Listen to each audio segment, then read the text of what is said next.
Assalamualaikum. Okay, saya nak share tentang Nokza. Nokza pressure cooker.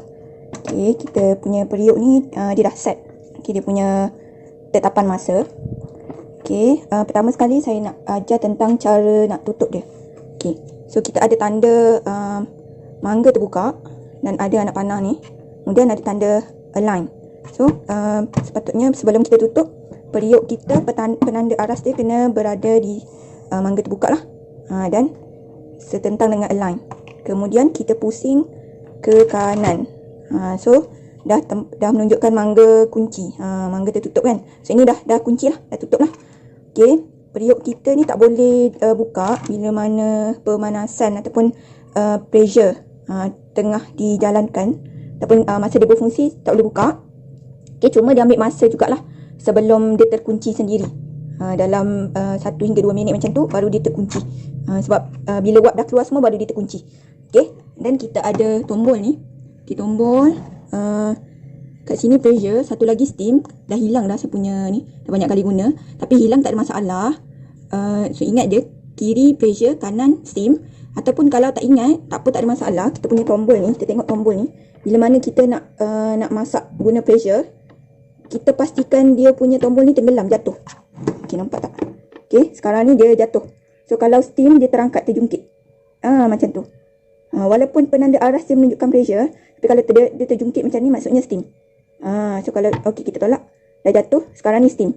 But steam ni kita nak pastikan wap terkumpul kat dalam.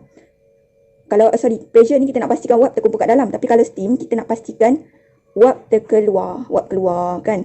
Kalau dalam keadaan steam tak ada masalah, kita boleh buka je penutup ni. Tapi kalau dalam keadaan pressure dia akan terkunci, lock sendiri. Okey. Kemudian kita dibekalkan dengan satu inner pot. Okay, inner pot kita ni besar lah. Inner pot Nokza pressure cooker ni besar. Dia saiz dia 8 liter. So muat dalam 1,5 kilo beras basmati muat lah. Ataupun 10 cawan beras. Okay. Sekejap saya on kan. Okay, kita pasang je plug. Bila dah pasang plug, tekan switch on. So dia akan keluar macam tu. Kan tanda dot-dot macam ni. So maksudnya dah ada arus lah. Okay. So ada beberapa fungsi ni. Ada 10 semua fungsi. Okay. Rice untuk nasi ataupun makaroni ke, spaghetti ke. So just tekan rice. Okay. So rice ni kita tengok 7 minit. Okay. Tapi dia boleh lagi ada 10 minit, ada 5 minit. Ni dia dah set. So kita pilih je. So normally kita guna 7 minit lah untuk nasi, untuk makaroni dan sebagainya. Okay. So bila dia dah keluar on ni maksudnya pemanasan tengah dijalankan. Okay. So kata kita tak nak, kita cancel dulu. So kita cancel, dia keluar macam ni balik. So kita ada fungsi multigrain untuk kita buat bubur kacang, bali dan sebagainya yang berkaitan dengan biji rin lah. Okay, porridge untuk kita masak bubur nasi ataupun nak buat nasi impit kan. Okay, 20 minit. Biasanya 20 minit lah. Okay, dia ada pilihan. 20, 30, 5 minit. Okay. Okay, bila dia keluar macam tu kita tak boleh cancel lagi. Bila dia keluar on barulah boleh cancel. So tadi dia keluar masa kan, tak boleh cancel lagi. Tinggal cancel. Okay, steam. Steam ni kukus lah. Biasa untuk kita buat kek, untuk pulut kan. Pulut ada cara dia. Pulut kita pressure cooker dalam 1 minit, kemudian kita steam. Steam kita letak santan, kita steam sekejap. Ataupun nak buat bihun, nak goreng bihun 3 minit je. So ada tetapan masa dia 3, 10, 15. Kita boleh pilih mana-mana. Okay, ataupun kita tak nak, katakanlah kan, cancel balik. Katakanlah dia keluar 15, kita nak guna 10 minit. So kita tolak je lah. Tolak masa. Dah 10 minit. Okay, tak ada masalah. Okay, kemudian fungsi slow cook ni. Okay, untuk kita lambatkan proses memasak. Okay, contohnya kalau kita nak buat ayam bakar kan, kita nak perap dulu. So kita masukkan je dalam pressure cooker ni. Masukkan je dalam pressure cooker. Kemudian kita tekan je fungsi slow cook. So dia automatik terperap dalam tu. Okay. Ni dia ada pilihan dia punya suhu. Okay, tak ada masalah. Ni 4 jam. So kita nak ubah masa. Kita ubah je lah kan masa ni kat sini. Okay, cancel balik. Masa dia berkedip macam tu baru kita boleh ubah. Cancel. Nak berapa minit kan. Okay. Okay, so kita cancel. Steam juga, sebenarnya saya terlupa. Steam juga untuk kita buat kek. Kek 20 minit. Kek kukus.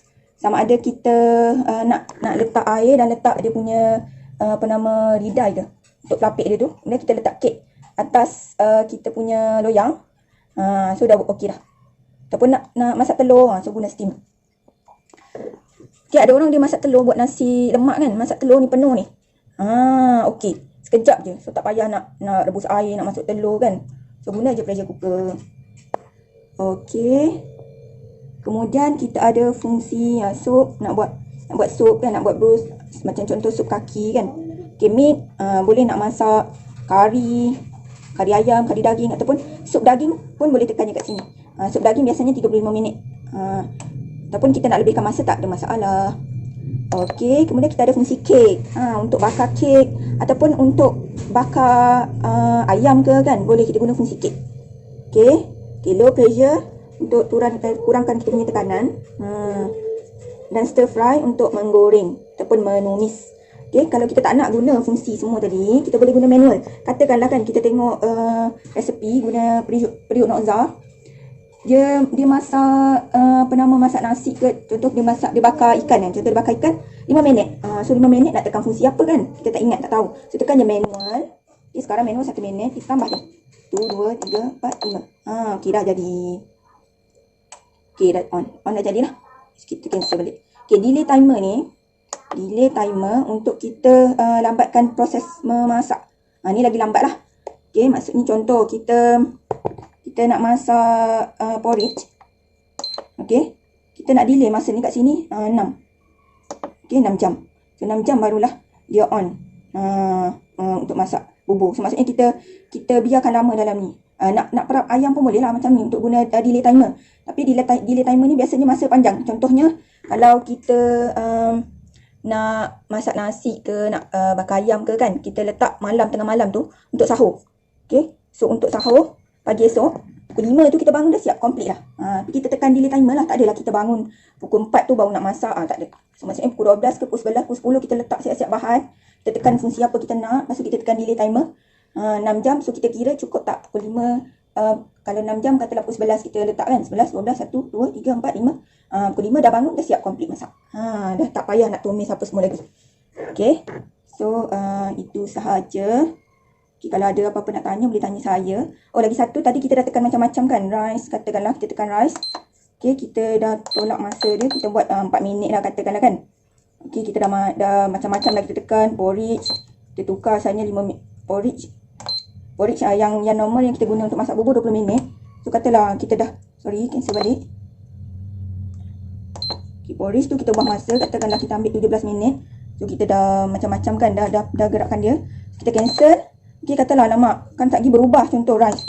Dah 4 minit. Porridge 17 minit dah berubah kan. So kita takut kita tak ingat kan macam mana ni kan sebab dia dah set asal. So kita cancel kan. Okay, kemudian kita tekan tanda tambah tolak ni serentak. Okay. Tambah tolak ni serentak. Dia dah keluar bunyi titik tu. Maksudnya dia dah kembali pada normal lah. Cuba kita tengok rice, tekan rice. Dah kembali normal. Porridge dah kembali normal 20 minit. So tekan tambah tolak serentak. Okey.